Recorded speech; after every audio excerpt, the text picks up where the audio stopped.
Hello, everybody. Welcome to our discussion today. I'm Dr. Rita Roy, CEO of the Spine Health Foundation. And today I am delighted to be joined by Dr. Nicolas Plais from the Cotrel Foundation. We are going to be talking today all about our spine and the curves that hold our spine together and why that matters. So without further ado, I'm going to invite Dr. Plais to introduce himself. Yes, hello, Rita, and thank you very much for the invitation. That's a huge pleasure to be here. So my name is Nicolas Plais. I'm a spine surgeon. I'm French, and I've been working in spine surgery for the last 15 years. I'm also part of the Cotrel Foundation. I'm part of the scientific committee of the Cotrel Foundation. Dr. Yves Cotrel was my grandfather, and I'm lucky to participate in this foundation. So I'm working basically on adults, but also a little part of on kids. That's wonderful. And we are delighted to be partnering with the Cotrel Foundation. The work that the foundation does is absolutely first rate and just groundbreaking, trailblazing in so many ways. And for people that want to learn more about the Cotrel Foundation, we'll be providing a link to that in the description of this production. So today we're going to be talking about spinal alignment. And we have an expression in the foundation that we use that says, curves that align make up your spine. And what we want people to understand is that there is a normal and necessary curvature to the spine that keeps your body upright. And a lot of times people don't realize that one of the purposes of the spine is to balance your head over your hips so you can stand up straight and see the world and walk and balance and all those things. But the curves you can only really see if you're looking sideways at the spine. If you're looking frontways at somebody's spine, it should look straight. And so that can be confusing to people.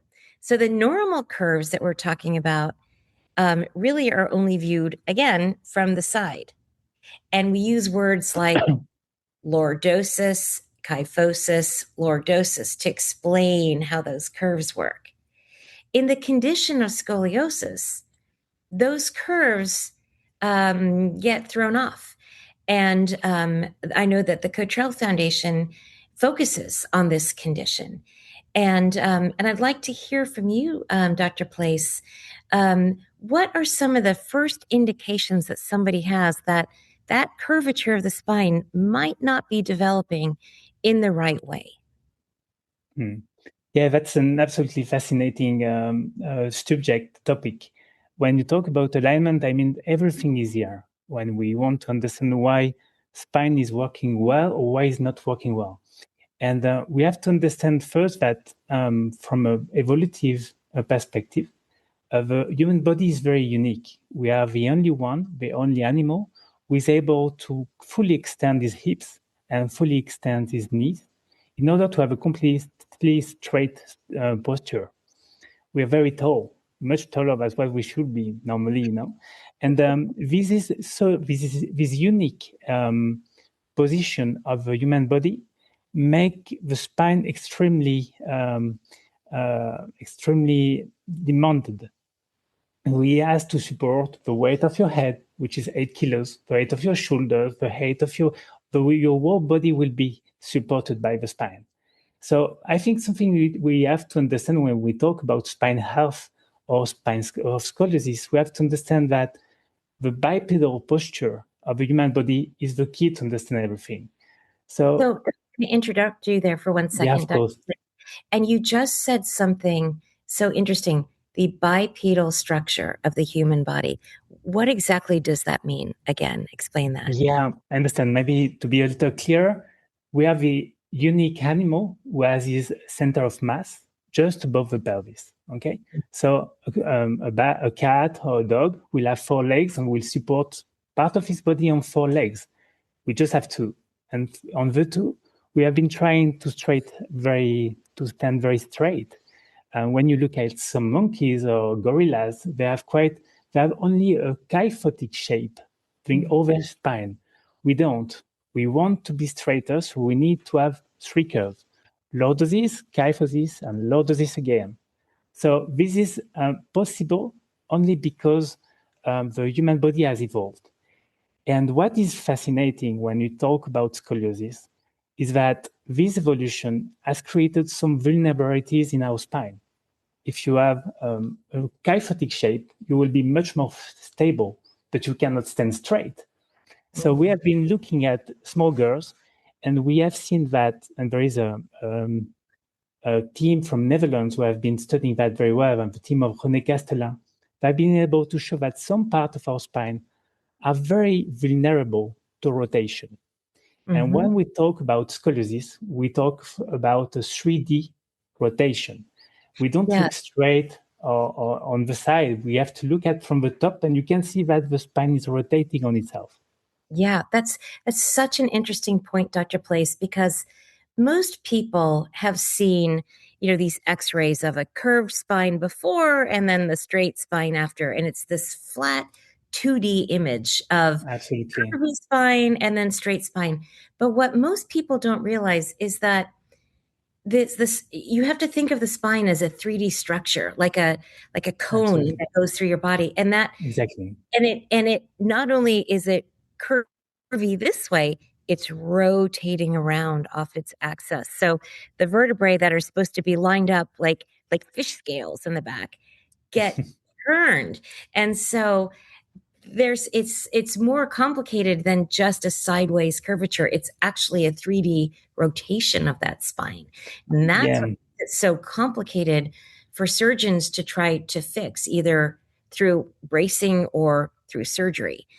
So tell us more about why this happens to some people. So there's a study of young girls who are developing scoliosis in their spine. And what are we finding?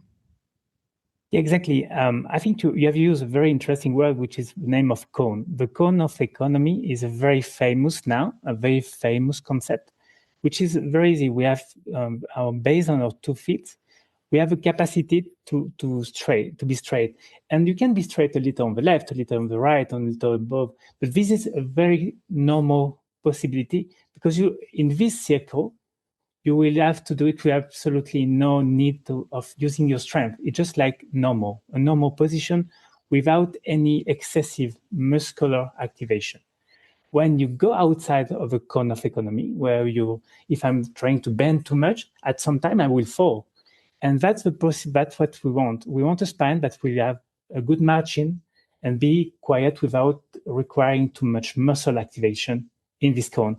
And this concept was developed by Cotrel, by Dubousset, by Jean Dubousset, was a famous surgeon in France. And what we have been looking at is that the spine must be able to stand straight, and it will do it during the growth. So we have to go to a good position during our growth. And what the Netherlands team, the team from Netherlands I was telling you, discover is that when you have a period of lordosis, you will have some shear forces which will make the spine more vulnerable, and it will more possibly rotated on itself. The consequence of this is that, and this is very frequent in girls, is that the spine is maybe it has a possibility to have a scoliosis, which is impossible in any other animal. So scoliosis is a very human condition. And That is interesting. I did not know that. you can induce scoliosis sometimes when you break a bone or you do something in a pig, in a mouse, something you can do like that.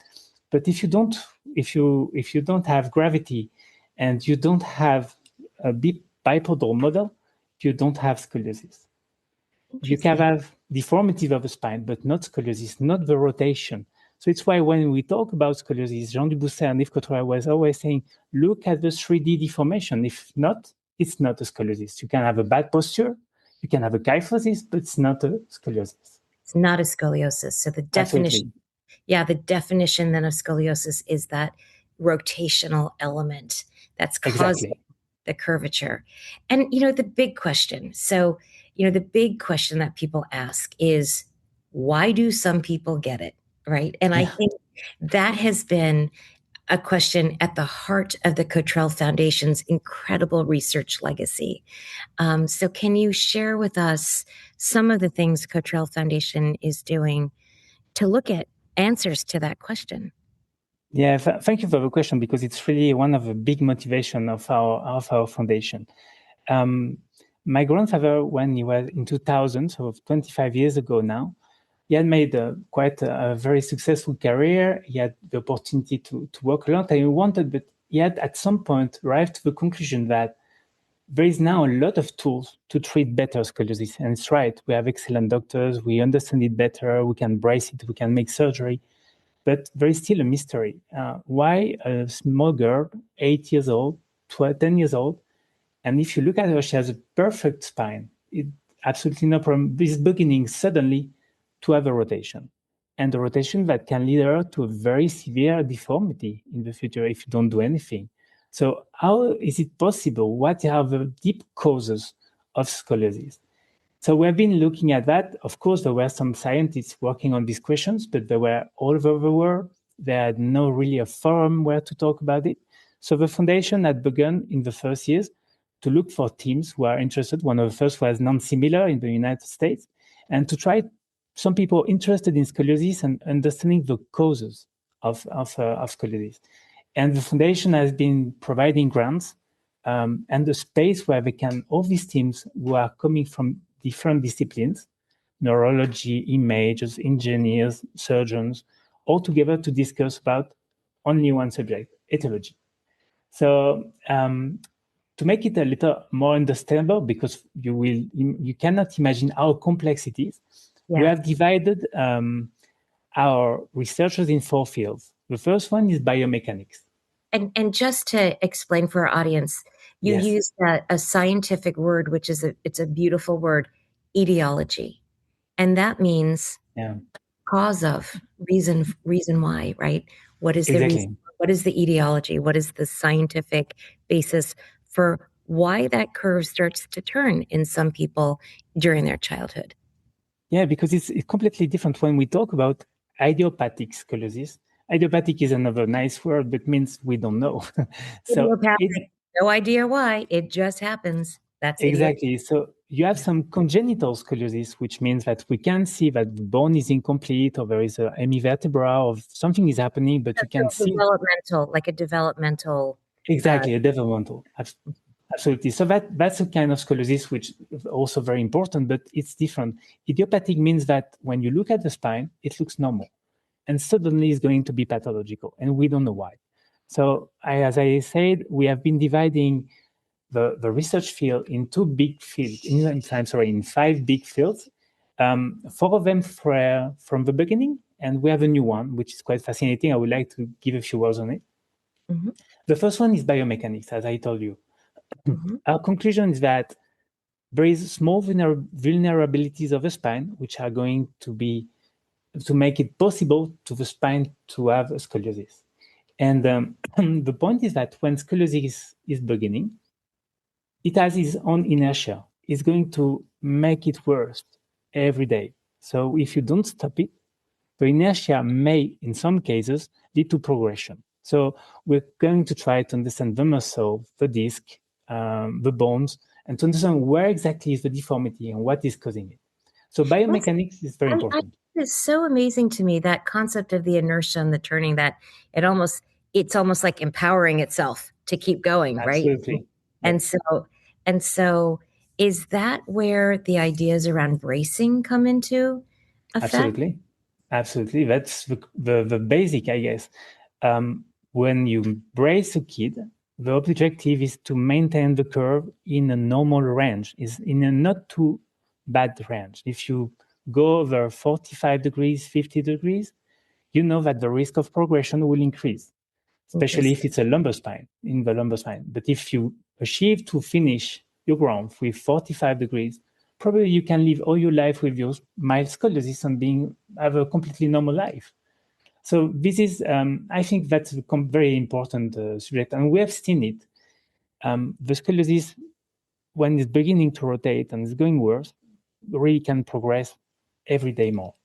So biomechanics is very important, and it also helps you to discover which are the progression factors that can lead to progression. Which kid I have to check very carefully because they may go worse. Okay, so that's another objective. We have been helping teams to find etiology. We still have a lot of work to do, but we have also helped teams to find prognosis factors. What make it worse? Okay, so that's very important because I believe it's really actual science at that point. And that would be a question that a patient would say, what's going to make what will make this worse? Like, are there things that I'm doing that's going to make this worse? Like sometimes patients think it's something that they've done, right? And that's that's not at all, you know. So that the prognostic factors, the factors that contribute to the worsening of that turning, is something worth studying, right? Absolutely. And this is terrible when you have a sensation that you may be responsible for your disease, no? Yes. I think in the case of idiopathic scoliosis, really, there are many different factors. We don't know exactly, there is not only one cause. And for sure, what we always say in France, that to have a heavy bag in your back is not going to cause scoliosis. It can be painful, but it's really not related. Your backpack is not going to cause...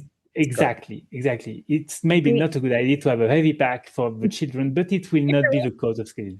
Yes. What will make, maybe it will not change the evolution of scoliosis, but for sure, all the exercise will help the child to be better. Even if you have the best program of exercises, your scoliosis may evolve and progress. That will not be your fault, but you will tolerate it a lot better. You will make your life better because you're working on your spine, you are stronger, you are more fit. So this is a very important message. I'm not sure you're going to solve your scoliosis by doing all the exercises or being very careful with the brace, but for sure, you will give you more opportunities to have a better life. So I believe it's very important. Yes, thank you. So that's really my feeling. There is no responsibility, but you can help yourself. The first door to understand etiology is biomechanics. I think the second one, which is going in relation with what we're saying, is that it's genetics. So genetics, of course, we have seen that. We all know families of people with scoliosis. So it's very frequent when we go to the foundation, some surgeons say to me, wow, I have a lot of families which the mother, the grandmother, and the daughter and the cousin, they all have scoliosis. That's crazy. What is happening in this family? So it's right. And the Cotrel Foundation has been investing on two different kinds of genetics projects. Some on very large population, like GWAS. What you're doing with the GWAS is that you're going to look for the normal population and you will compare the population of people with scoliosis. And you will try to find a gene which is more prevalent, more frequent in the scoliotic population. And so you can, like that, and we have been doing that since the genome has been discovered. You can crack a few genes and say, these genes probably are related to scoliosis. And there's not one gene. There are plenty of possible genes. And that's a very interesting way of doing that. But after, everything is to discover again, because you can have a gene, but how does it cause scoliosis? We have no idea. So we have to decipher, and that's our moonshot, to decipher the metabolic pathways which come from the genes to the molecules, to the proteins, and to the body. What is that cellular messaging, right? That's at the gene level. And the genes ultimately make proteins, and the proteins are the messengers that tell your body what to do. And so that's the moonshot. What is that message, right? And that's amazing. That is fascinating, because you say, well, now I know that the messenger is this one. The message, which is maybe the pathologic one, is this one. But how will it translate and traduce in the body? And at what time is it working? Because maybe it's working when the kid is 6 or 7, and it's beginning before the occurrence of scoliosis. So it's extremely complex to find a cure, and genetics is complex. And the second way we can help them is to look at a peculiar family, a specific one. So I remember that in 2018, we had a wonderful, a big success in the Cotrel Foundation because a French and Canadian team, Florina Moldovan and Patrick Edry, were able to identify the first gene which was completely related with scoliosis and to find a pathway. It was not complete. Maybe the gene is not working by himself. It needs a second gene, but the gene was POC5. And the way that's very interesting, maybe for the people to demonstrate that the gene was involved, is that you take this gene and you transplant it in a very, very tiny transparent fish, which is called the zebrafish. And this zebrafish was able to create scoliosis. So I told you there is no animal with scoliosis. In fact, it's not true. Today we have thousands, hundreds of small animals, which are animal models, and we have been creating scoliosis to understand how it's working on the human body. Well, and the fish is a good example because it is a linear spine as opposed to like, a different animal that, a four-footed animal that's a different, well, I guess you could do that also, right? In a four-footed animal to look at that. It's a different model. But it's a very interesting model, and there is something that fish don't have, but make it possible to happen. There is no gravity in the water. Say no gravity. Yeah. So the fact there is no gravity make it the spine react differently, and they can have some forces which apply on different places. So it's why I believe it's funny because that's very. We have very different researchers in the Cotrel Foundation. Many of them are surgeons working with patients and so on. And one day I had a researcher who has a biological PhD. It was only biology. And he came to the foundation because he was hired by a factory, a pisciculture factory, because they have found that they had a lot of scoliosis or bented fishes in their factory. And that was very expensive. They cannot sell them. So they asked him, do you know the reason why this is happening and how we can solve it? So he came to this. Yeah, that was crazy. So he came to the foundation, not because he had the scoliosis in mind, it's because he has seen bented animals. And that makes why it is so necessary to have a combination of different people working together, because they have a completely different view and they will bring different expertise. Different expertise. It's like, the secrets are in science. We just have to put the right lens on it. I think sometimes, right? That's amazing. So that interdisciplinary, multidisciplinary approach to research is a word that we say, that lots of different viewpoints, looking at a problem to try to solve it with an open mind, because we all come with our own knowledge, but other people bring a different view on that. That's amazing. Yeah. Absolutely. And I think it's extremely interesting. An engineer or a spine surgeon with thinking about alignment and is going to try to place his screws to be sure that the spine will be perfectly straight and well balanced is not thinking the same way as a neurologist who is going to think about scoliosis maybe a different way, not as a structural problem, but maybe something different. And that's our first, not our third perspective of research, is proprioception and neurology, which is also completely different. On this time, you don't work so much on animal models. What you're looking at is, okay, we have a boy, or more frequently a girl, with scoliosis. And is she different from other people in other ways than just scoliosis? What is happening in her body? So, of course, she's a girl, so maybe her hormones are working differently. The way of a growth during puberty has a role to play. So we're going to, that's our first pathway, but also actually some differences. And very interesting studies have been showing that there are subtle differences. Nothing you can see immediately, but there are subtle differences. For example, the sense of verticality, which is a sense like proprioception, is a little affected, different, and a little pathologic in kids. Their sensation to be perfectly straight will not be correct. So you can say, is it a cause? Is it a consequence? But it's interesting. And we have been looking at the inner ear, and the vestibular system is also sometimes affected in boys with scoliosis. we have been looking at the brain, and the corpocallosis is different in many children with scoliosis. And So that's a part of the brain. That's a part of the brain that does the signaling. The connection, exactly.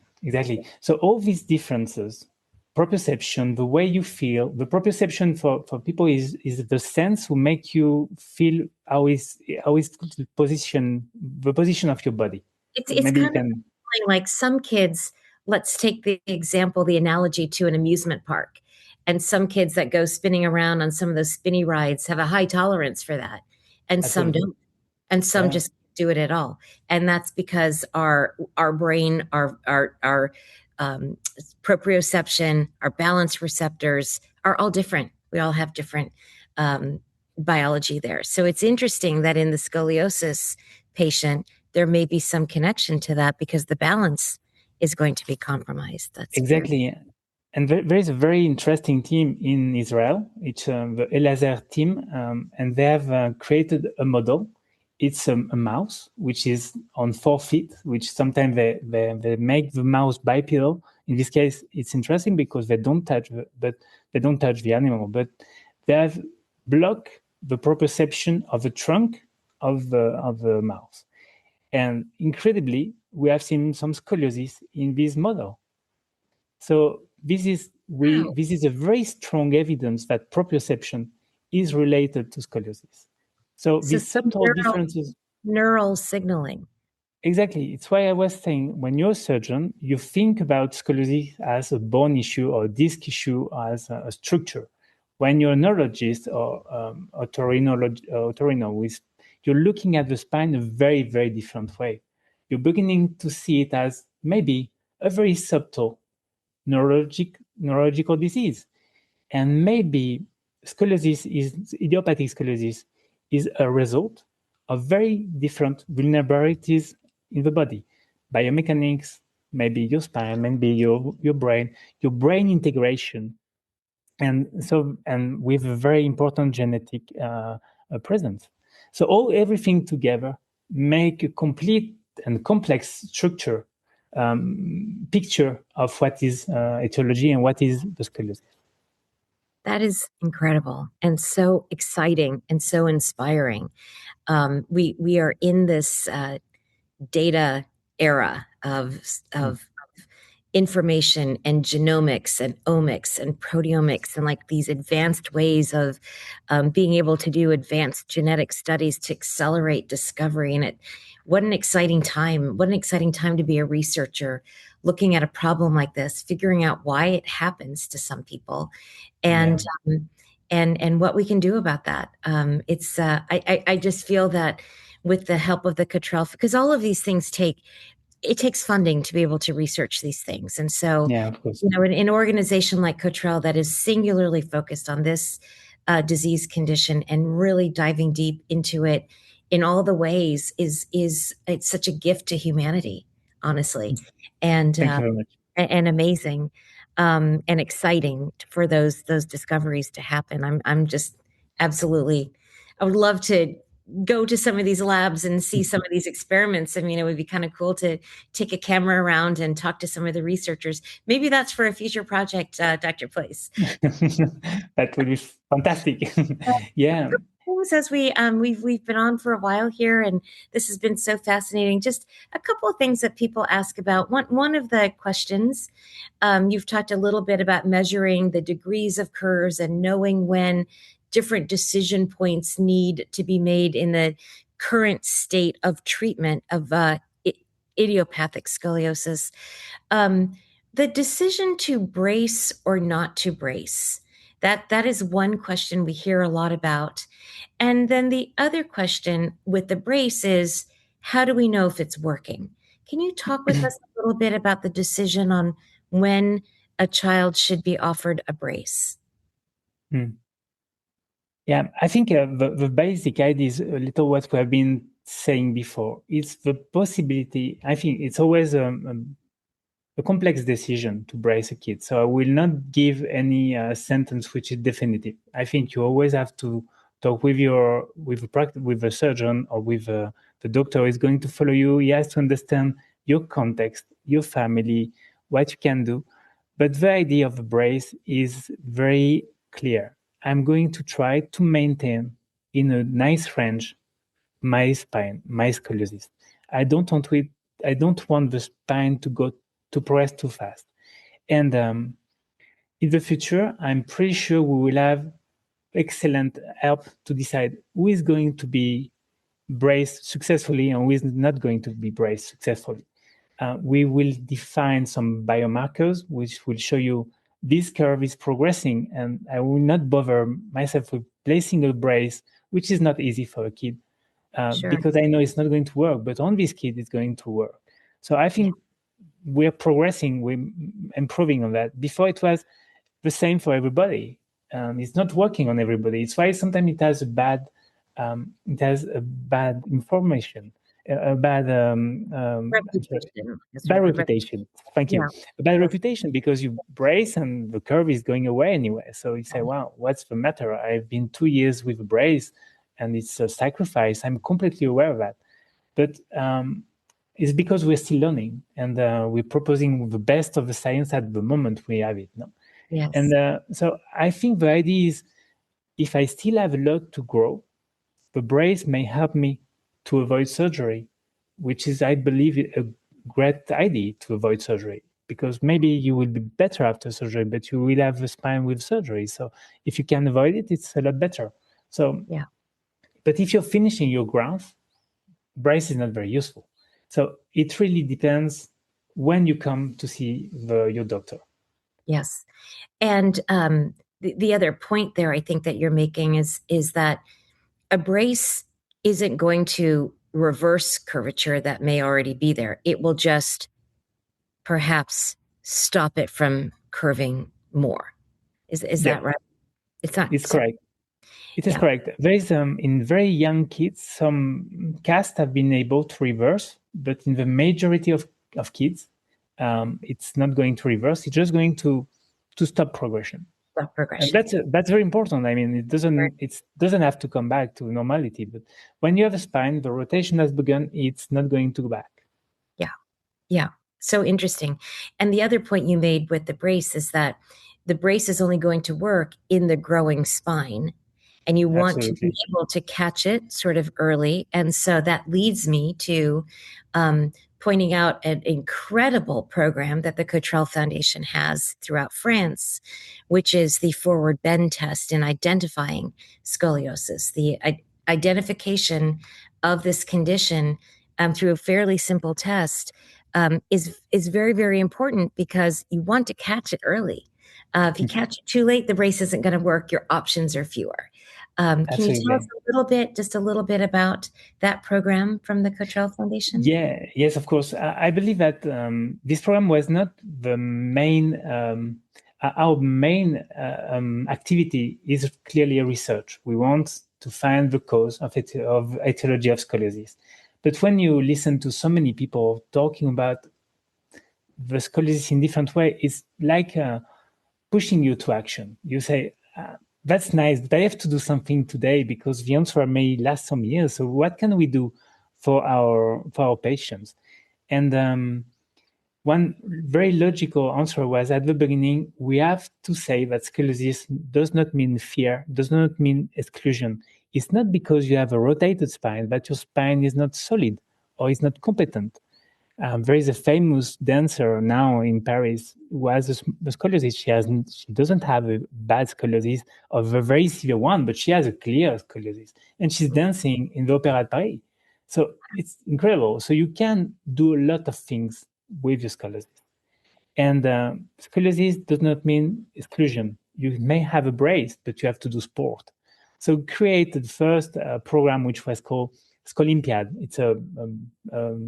It's an idea of to use the name of Olympics and scoliosis at the same time. No, and the idea, really, the message was that you have to do sport, you have to move, you have to be strong, and if you're stronger, you will live a lot better, even if you have a scoliosis.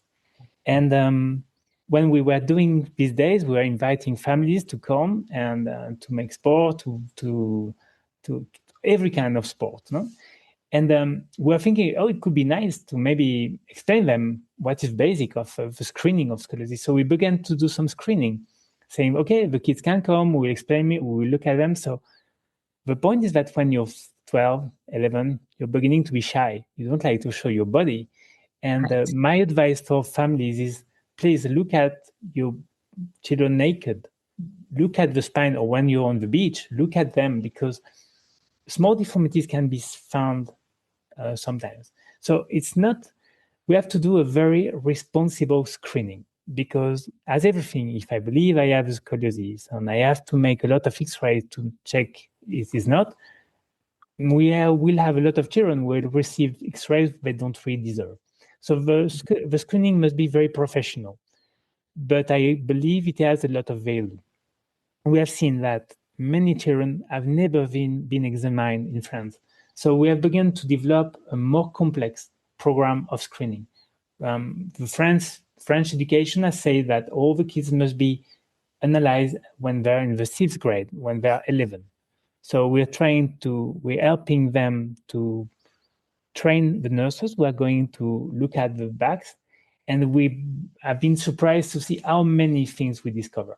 It must be very responsible. We don't want to be alarmist, but we have to be sure that the children have a back look at by somebody who knows at least once, no? And Right. of course, it will be better if it can be sequential, no? Because the spine is changing during graft. Yes, yes, that's amazing. And we will be sharing a lot of that information on our social media channels about all the Amazing.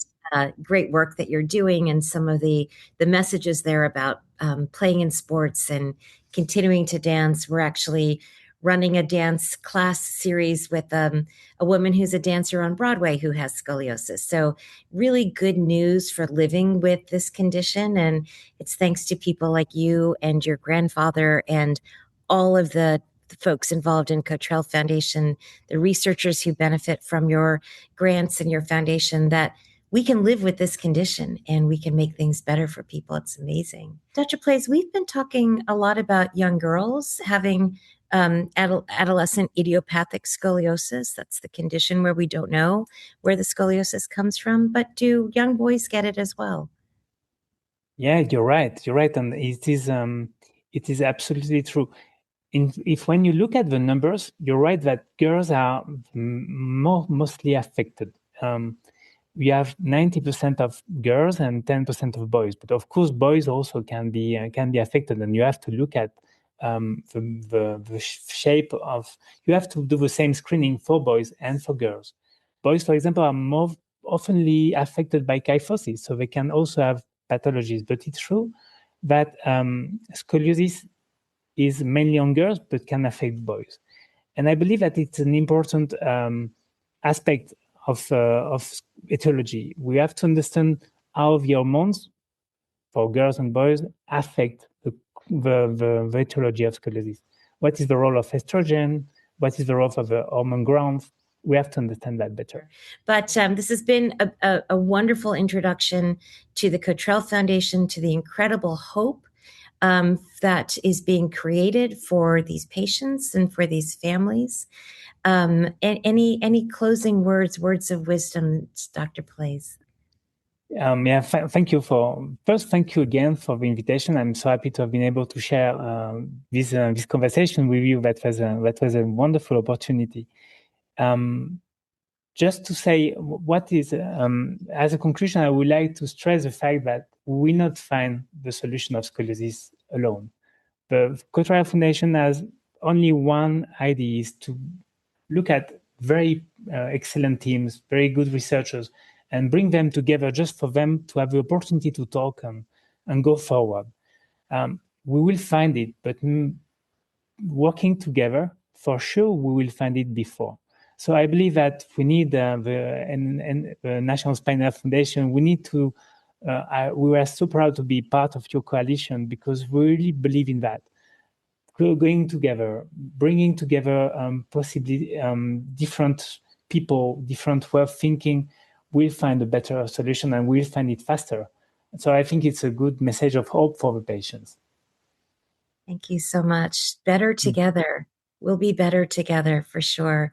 And I cannot be more delighted, excited, and honored for our transatlantic partnership. And that's fantastic. So much that we can do together. So thank you, Dr. Plais. This has been fascinating. And I look forward to doing more of this sort of thing as we move along. So thank you. Thank you very much. Thank you.